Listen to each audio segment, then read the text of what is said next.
How equipped is NEMA to deal with all these things in terms of equipment and manpower? All right, thank you for the question. Well, NEMA has I must be frank with you, NEMA does not have all that it would like to have to respond to all these disasters. You must take into cognizance also that NEMA is established to cater for all forms of disaster, not only flooding.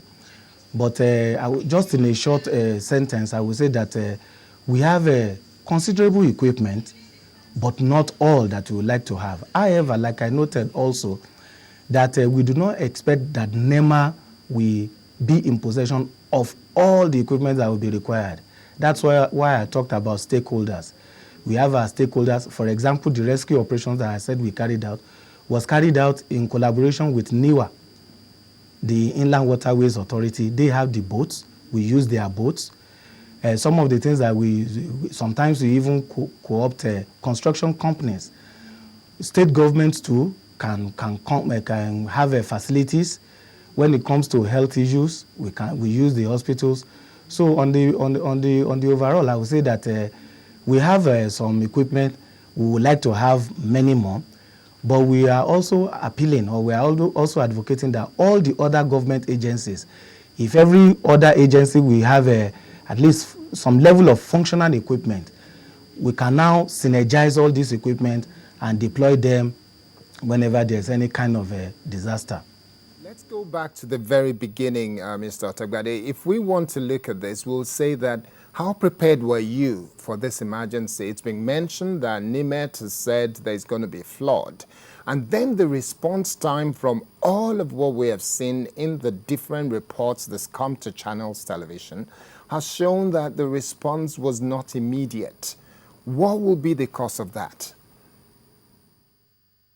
In the first place, I'll beg to disagree slightly that the response was not immediate.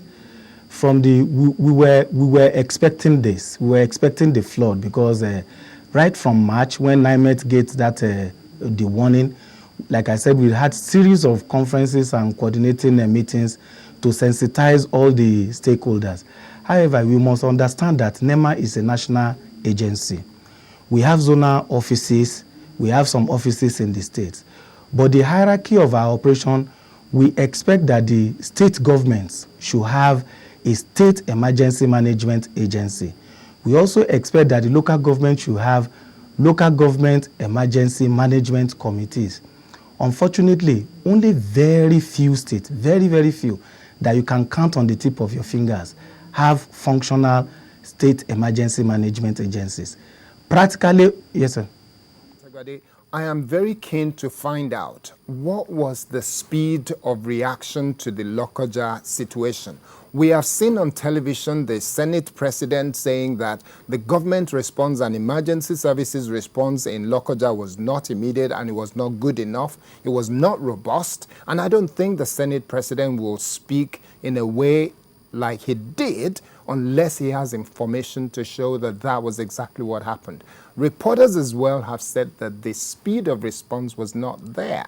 And that led to a situation where a lot of people lost their lives. I'm still asking again, what was the speed of response? If you say you're very prepared for what happened in Lokoja, we're not even talking about Delta, we're not talking of Bayelsa and all the other places. Let's look at Lokoja as a case in hand. What was the speed of your reaction and how did you, what would you say to that? Okay. Yeah, thank you very much. If we take the Lokoja, like you said, the response was immediate. The response was immediate. You just permit me to give you a small, just short, I know we are short on time, I'll just quickly give you a brief of how things work. Okay.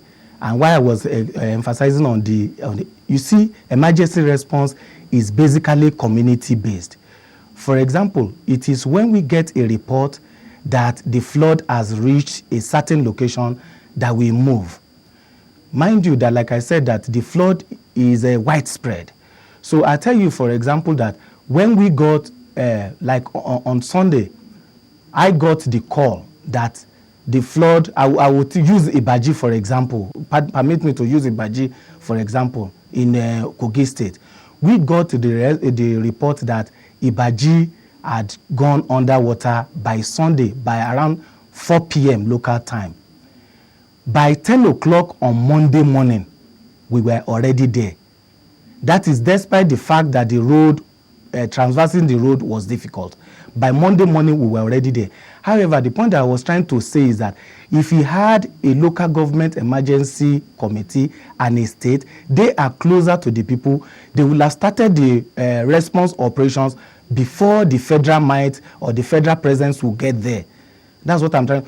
And I'll tell you that even the reason why we even got to that place on Monday was that because majority of our people or of our officers were coming down from Benue, because the week before we were battling with the flood in Makurdi and environs. Thank you, Mr. Tebade. Now you have brought to the fore the importance of the states and the local governments having their own little emergency units. What are you doing to ensure that this actually happens? Because when disasters happen, time is of the essence. It took you till the next day to arrive, by which time many had already lost their lives. So it is important for the states and local governments to have their own units. So are you working towards making sure that these units actually come into being? Thank you very much. It's a very wonderful question. I can tell you that my DG Alhaji Mohammed Sani Sidi invested a lot of energy to put up a document that was presented to the National Economic Council with all the state governors in attendance. I believe sometimes last month, he was finally able to present this to the council, wherein he stressed the importance of having these state emergency agencies and the local government. And in fact, it was even on TV, it was even on your station too, the response of the state governments, where all of them came out and they totally agree with the submission of NEMA that it is important. It is of utmost importance that the state emergency management agencies be activated. And like I said, quite a number of them have started activating this. But like you said, it is very, very important that all this, NEMA can only encourage and provide technical know-how in how to set up these agencies, how to be run, and this we are doing. So bottom line, the buck still stops with the state executives to do all that is within their power to get these agencies up and running. We'll come back to the studio for now, and I'll swing to you, sir. We need to talk about these state and local government emergency units. Yeah. Now, what is the Delta State doing? Because, I mean, from 4 p.m. till 10 a.m. the next day is not good enough when we're talking about lives. Yeah, let me tell you in our own case, already as part of governance in Delta State, there's what we call the Bureau for Special Duties, which has an honorable commissioner in charge. That honorable commissioner is also the chief executive of the State Emergency Management Agency.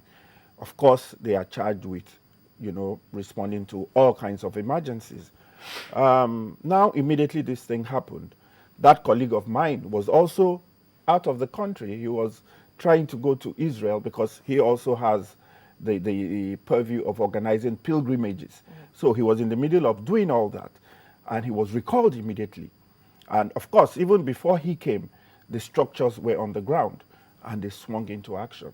But like we said, in Delta, the kind of flooding we had was a bit unusual. It was in hot pursuit, you could say, of the state. We were losing landmass in seconds. You go somewhere 1 minute, the water is here, and the next minute is there, and the next. So it was such an overwhelming thing. Of course, they threw everything they had at it, and they are still at it. As I came now, I brought all the different numbers, phone numbers, and how they can be contacted in the Warri area, in Asaba area, in different areas of Delta. Because you see, what we have is unimaginable you know, human suffering. The kind of situation we're talking about, we've already set up about 9 camps in Ole, in Kwale, in Osisa, in Asaba. Of course, there are about 2, St. Patrick's College, the ICE, in Ila, in Ebu, in Ugbolu, in Ewulu. That place was really terribly hit. Ewulu's own case was incredible, just a town out, after Ogwashuku. You know, that one, the River Niger does not even get there. These are streams, because what has happened is that the River Niger is now setting up a network of streams on its own, and these streams just are overtaking the communities. River Niger does not even get to those places.